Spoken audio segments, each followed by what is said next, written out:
머지않아 일본은 침몰하게 될 것입니다. 과거에 지은 업보로 세계에서 가장 불행한 나라가 될 것이고 일본 열도의 상당 부분은 바닷속으로 가라앉을 것입니다.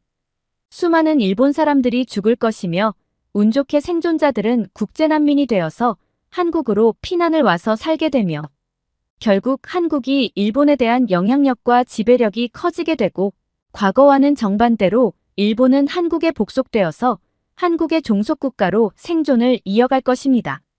최근 일본 커뮤니티 사이트에 이 글이 공유되면서 수많은 일본인들을 공포에 몰아넣고 있다고 합니다. 이 글은 놀랍게도 수십 년 전에 한국인이 예언한 글이라고 하는데요. 그런데 이 예언의 내용은 단순한 가십거리로 치부될 수도 있지만 일본인들이 이를 쉽게 넘기지 못하는 이유가 있다고 합니다. 도대체 그 이유가 무엇일까요? 지금 사연 바로 시작합니다.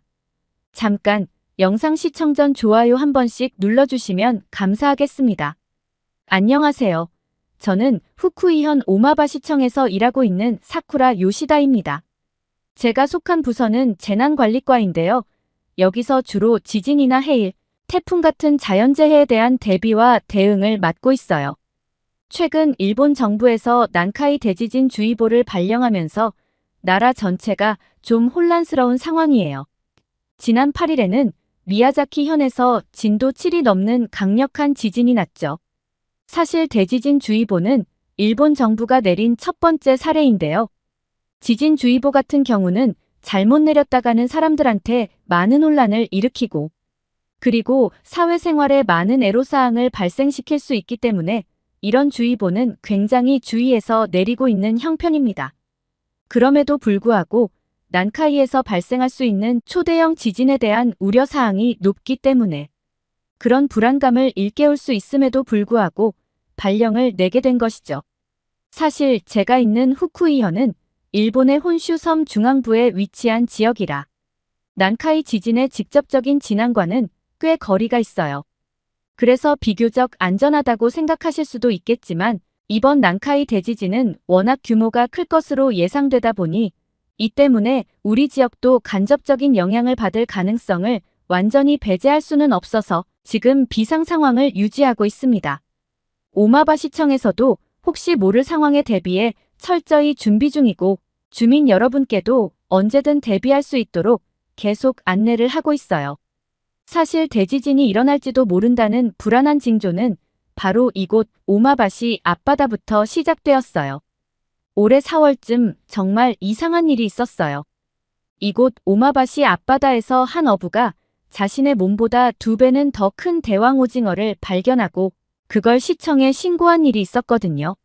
몸집이 어마어마한 대왕오징어를 보고 무슨 불길한 징조를 예측할 수 있겠냐고 생각하실 수도 있겠지만 사실 일본에서는 이런 일들을 그냥 지나치지 않는 경향이 있어요. 일본은 지진이 워낙 자주 발생하는 나라다 보니 자연에서 일어나는 이상한 현상에 예민하게 반응하곤 합니다. 그저 우연일 수도 있는 상황이라도 혹시 모를 자연재해의 전조일지 모른다는 생각에 신중하게 접근하게 되죠. 이번 대왕오징어 발견도 그런 맥락에서 주민들 사이에서 큰 화제가 되었습니다. 그런데 그 이후로 인근 지역인 도마야현과 니키타현에서도 대왕오징어가 발견됐다는 소식을 듣게 되었어요. 이런 상황을 그냥 지나칠 수 없다고 판단한 우리 시청은 곧바로 지진연구원에 이 상황을 보고했습니다.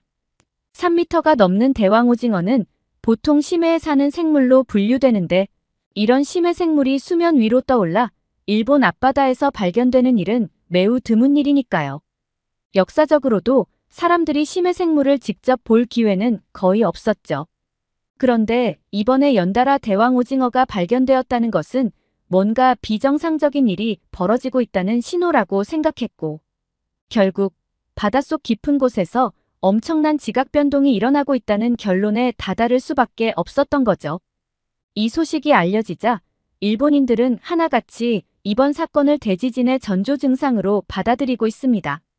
사람들은 대체 무슨 일이 벌어지려고 하는 것이냐며 크게 두려워하고 있어요. 연이어 발생한 대왕오징어의 출현이 단순한 우연이 아니라 앞으로 다가올 거대한 자연재해의 징조일 수 있다는 불안감이 번지기 시작했죠. 그리고 이러한 사건들은 일본 내 여러 커뮤니티 사이트에서도 자주 언급되면서 많은 사람들이 불안한 마음을 댓글로 표현하기도 했습니다. 대왕오징어의 연이은 출현이 대지진의 전조가 아닌지 우려하는 목소리들이 점점 커져갔죠.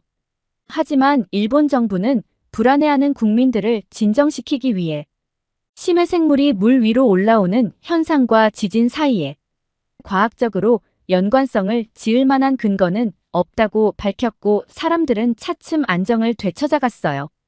하지만 최근 정부가 결국 유례없는 대지진 주의보를 발동하면서 일본인들의 공포감은 최대치에 달하고 있습니다. 이번 주의보는 그동안 경험하지 못했던 규모의 재해가 다가올 수 있다는 불안을 더욱 증폭시키고 있죠. 지진이 발생한다고 생각하면 두렵기 그지없지만 그렇다고 지진이 늦어진다 해도 마음을 놓을 수 없는 상황이에요. 시간이 지날수록 지진의 에너지는 더욱 축적되고 커진다고 하더군요. 게다가 일본의 여러 커뮤니티 사이트에서는 일본의 멸망을 예언한 글들이 공유되면서 사람들의 두려움이 더욱 커져가고 있습니다. 저도 처음 그 예언의 글을 접했을 때는 그냥 무시했어요. 단순히 사람들이 만들어낸 가짜 뉴스 같은 것이라고 생각했거든요. 그런데 시간이 지나면서 그 예언가가 실제로 적중시킨 일련의 사건들을 알게 되면서부터는 더 이상 그 예언가의 글을 가볍게 볼 수 없게 되었습니다. 게다가 그 예언가는 한국인이라고 했는데 저도 한국과의 우연한 인연으로 한일 역사의 진실을 알고 있기에 이 예언이 더더욱 단순한 허구라고 생각할 수만은 없더라고요. 그래서 저 역시 불안한 마음을 감출 수가 없었어요. 불안한 마음에 저는 그 한국인 예언가에 대해서 좀 더 알아보기로 했죠. 수십 년 전에 일본의 몰락을 예언한 사람은 타너스님이라는 대한민국의 승려였습니다. 그분은 서양의 노스트라다무스와 미타르 타라빗, 에드가 케이시 같은 대단한 예지력을 지닌 예언가들처럼 한국판 노스트라다무스라고 할 수 있는 분이라고 하더라고요. 타너스님은 동양학의 정통한 지식을 갖고 있는 대한민국의 몇 되지 않은 학승으로서 정역, 주역, 화엄경의 대가로 알려진 인물로 타너스님은 한국 불교계에서 역사 이래로 한국의 뛰어난 3대 고승으로 불리우면서 불교인들로부터 커다란 존경을 받는 인물이었습니다. 그런데 타너스님이 타의 추종을 불허할 정도로 그분만이 가진 아주 독보적인 능력을 하나 갖고 있는데 그게 바로 미래의 일을 알아맞추는 예언의 능력이라고 했어요. 타너스님이 정통한 주역은 원래 미래의 일을 점치는 학문인데 그는 정역과 주역을 독자적으로 풀이해서 미래에 발생할 일들을 예측해내는 탁월한 능력을 갖고 있었던 거죠. 타너스님을 동방의 노스트라다무스라고 부르는 데에는 그가 정역과 주역을 바탕으로 미래의 수많은 사건들을 예언해서 적중시켰기 때문이었는데요. 타너스님은 죽기 전에 미래에 대해서 수많은 예언들을 했는데 그의 예언 중 현재까지 진행된 예언 중에는 실제로 적중한 예언들이 상당히 많이 있어서 그는 가히 동방의 최고의 예언가라고 할 만하더라고요. 타너스님의 여러 예언들 중 제가 너무 놀랐던 것들 몇 개를 말씀드려보자면 타너스님은 죽기 몇 년 전에 자신이 죽을 것과 죽는 날짜까지 예언을 했는데 실제로 그는 정확하게 자신이 예언한 날의 죽음으로써 세상 사람들을 놀라게 하셨고 게다가 한국 전쟁이 발발할 것을 예언했는데 한국 전쟁의 년도와 날짜, 새벽 5시에 일어난다는 시간까지 정확하게 맞추어서 또 한 번 사람들을 놀라게 했답니다. 그리고 타너스님은 월남전이 발발할 것과 미국이 월남전에 뛰어들어서 월맹군과 전쟁을 치른다는 것을 정확히 예언했고 그 전쟁에서 미국이 패배할 것을 예언했는데 많은 사람들은 이것을 믿지 않았지만 실제로 월남전에서 미국이 패배하면서 그의 예언이 그대로 적중하고 말았다네요. 그리고 정말 놀라운 예언들은 일본에 대한 예언들이었어요. 타너스님은 일본의 고베 대지진을 정확히 예언하셨더라고요. 타너스님은 생전에 자신이 죽은 후 12년이 지난 후에 고베 대지진이 일어날 거라고 예언했고 사망자 수와 피해 규모까지 예언했는데요. 실제로 타너스님이 죽은 후 12년이 되는 해인 1995년도에 고베 대지진이 일어났을 뿐만 아니라 사망자 수와 피해 규모까지 타너스님의 예언과 정확히 일치했어요. 그 사실에 온몸에 소름이 돋을 지경이었습니다. 그리고 마지막으로 많은 일본 사람들이 타너스님의 일본의 미래에 대한 예언과 난카이 대지진을 연관지어서 불안에 떨고 있는데요. 그 내용은 미래에 일본 열도의 상당 부분이 바닷속으로 가라앉는다는 것이었어요. 즉, 앞으로 일본 열도의 3분의 2가 바닷속으로 침몰되어서 수많은 일본 사람들이 죽을 것이며 운 좋게 생존한 사람들은 국제 난민이 되어서 주로 한국으로 피난을 와서 살게 된다는 내용이었어요. 그리고 이런 사태가 일어난 후 한국이 일본에 대한 영향력과 지배력이 커지게 되고 과거와는 정반대로 일본은 한국에 복속되어서 한국의 종속국가로 생존을 이어간다고 예언했더라고요. 그러면서 이처럼 일본이 장래에 국가적으로 엄청난 환란을 당하게 된 데에는 특별한 이유가 있다고 타너스님이 말씀하셨다고 합니다. 고대 시기부터 한국은 일본의 여러 가지 선진적인 문물과 첨단 기술을 전수해 주어서 미개한 일본 종족이 발전해 나가는데 큰 도움을 주었던 고마운 스승국가였답니다. 그런데 탐욕스러운 일본인들은 자신들에게 도움을 베풀어준 한국에 대해 온갖 침략 행위를 일삼는 등 은혜를 원수로 갚는 배은망덕한 행위를 저질렀기 때문에 하늘의 법칙인 인과응보의 법칙이 적용되어서 일본 열도가 침몰되는 엄청난 환란을 겪게 된다는 것이었죠. 인과응보라는 단어를 들었을 때 저는 자연스럽게 고개를 숙일 수밖에 없었습니다. 타너스님 말씀처럼 과거의 일본이 한국에 엄청난 고통과 상처를 주었던 것은 부정할 수 없는 사실이니까요. 그런데 진심 어린 사과는커녕 오히려 역사 왜곡까지 하는 상황을 보면서 제가 하늘의 신이라도 화가 날 것 같다는 생각이 들었습니다. 사실 저도 한국에 대한 미안한 마음을 가지게 된 지 얼마 되지 않았어요. 그동안 일본에서 살면서 제대로 된 역사를 배울 기회가 거의 없었고 일본이 한국에 충분한 보상을 했는데 왜 한국은 지난 과거에만 사로잡혀 아직도 이 문제를 계속 이야기하는 걸까 하는 생각을 했었죠. 솔직히 말하면 그런 반복되는 이야기가 지겹게 느껴지기도 했습니다. 그런데 제가 우연한 기회에 한국을 다녀오고 나서 그 생각이 정말 잘못되었다는 것을 깨달았습니다. 한국에서 직접 보고 들은 것들이 너무도 충격적이었고 제가 그동안 얼마나 편협하게 생각해왔는지를 알게 되면서 큰 반성을 하게 되었어요. 그 후로는 그런 잘못된 생각을 하며 평생을 살아왔다는 사실이 너무 부끄러워서 한동안 정말 힘들었습니다. 제가 한국에 가게 된 계기는 한국인 친구 영선이를 만나기 위해서였습니다.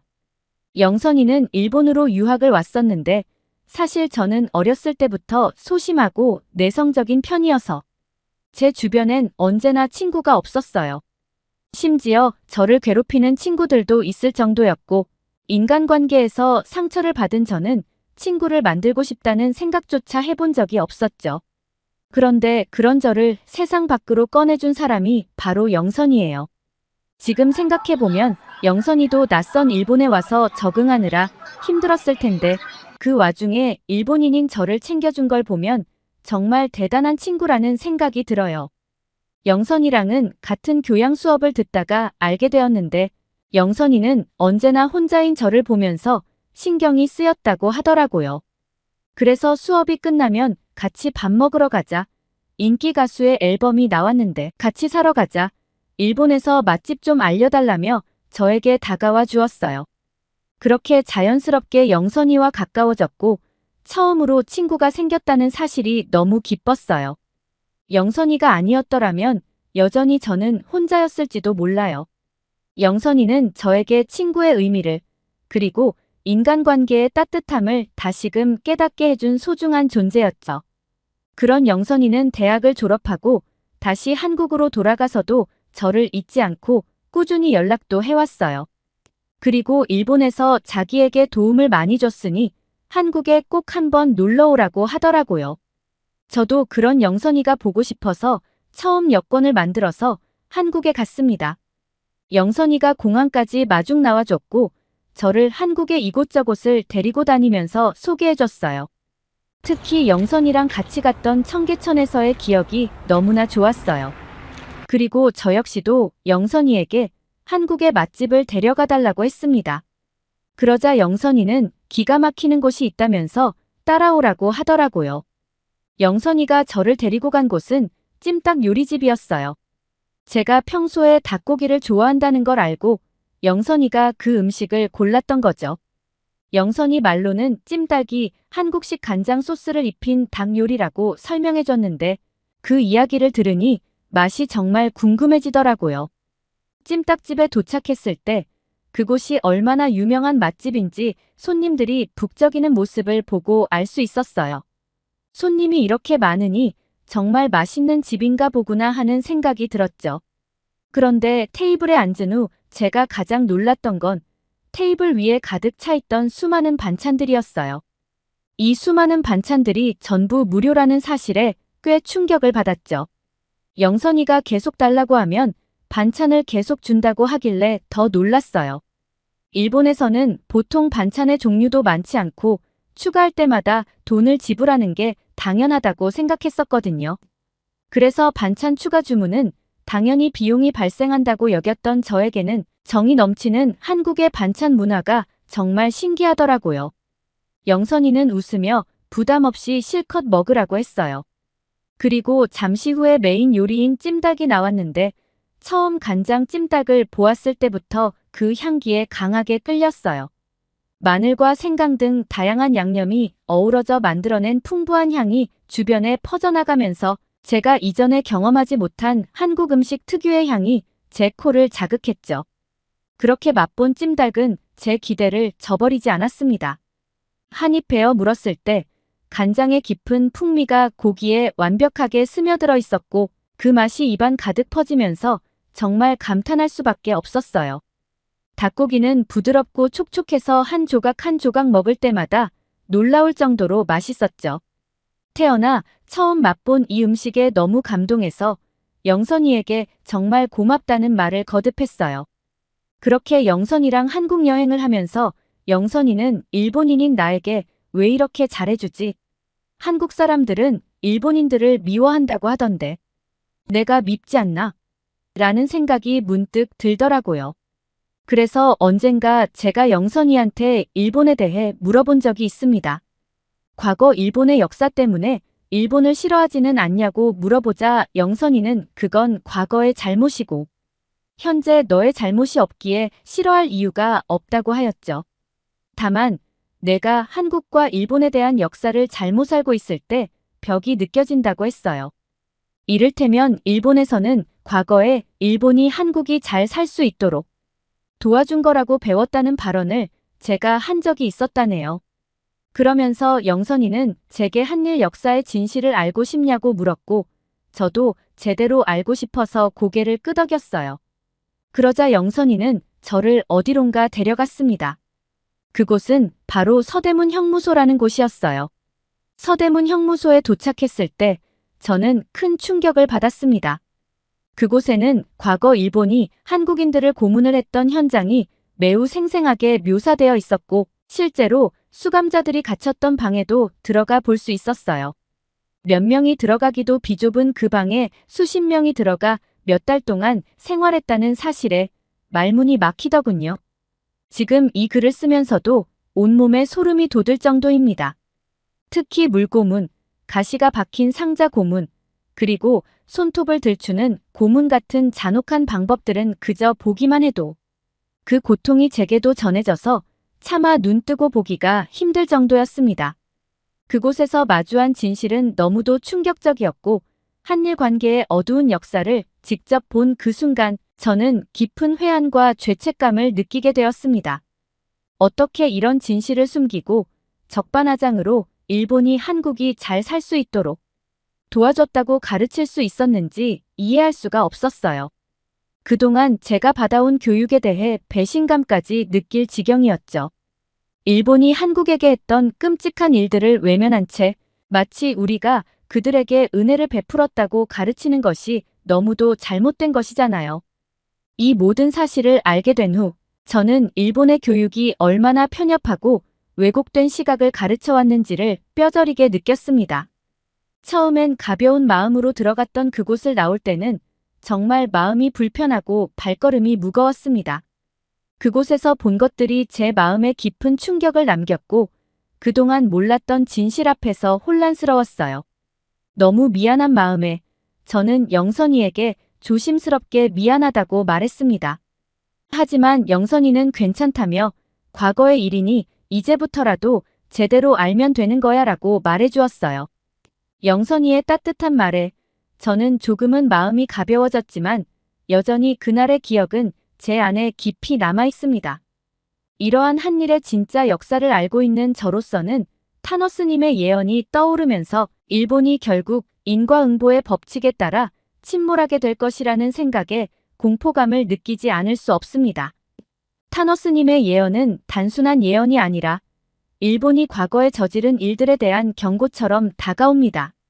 저뿐만 아니라 많은 일본 사람들도 타노스님의 예언을 접하면서 한국과 일본의 진실된 역사를 새롭게 알게 되었다고 했어요. 그러면서 그동안 감춰졌던 과거의 진실과 일본이 지금까지도 저질러온 여러 만행들을 직시하며 일본이 앞으로 살아남기 위해서는 과거부터 지금까지 저질러온 잘못을 인정하고 진심으로 사과하며 반성하는 일부터 시작해야 한다는 의견들도 많아요. 물론 과거부터 계속된 일본의 여러 만행들 때문에 일본의 대지진이 발생한다는 과학적인 근거는 없습니다. 자연재해와 역사적 사건 사이에는 명확한 연관성이 없다는 것은 누구나 알고 있는 사실이니까요. 그러나 일본이 한국을 포함한 여러 나라에 저질러온 만행은 변하지 않는 역사적 사실입니다. 이러한 과거의 잘못을 인정하고 진심 어린 사과를 통해 역사를 바로잡는 것이야말로 일본이 미래로 나아가기 위해 해야 할 가장 중요한 일이라고 생각해요. 일본이 진정으로 발전하기 위해서는 더 이상 과거를 외면하지 말고 진실을 직시하며 과거에 저지른 잘못에 대해 깊이 반성하고 이를 뉘우치는 것에서부터 시작해야 한다고 생각합니다. 지금 일본에서는 난카이 대지진이 일어난다면 규모 9.1 정도의 지진이 일어날 수도 있고 그렇게 될 경우 한국에도 피해가 발생할 수 있다고 예상하고 있어요. 한국의 시설물 피해나 인명 피해가 생기지 않길 바라는 마음입니다. 오늘의 사연 어떻게 보셨나요? 일본의 대지진 주의보 발령으로 인해 많은 일본인들이 불안함을 호소하고 있다고 합니다. 이로 인해 한국 국민들 사이에서도 일본 여행을 대거 취소하는 상황이라고 하는데요.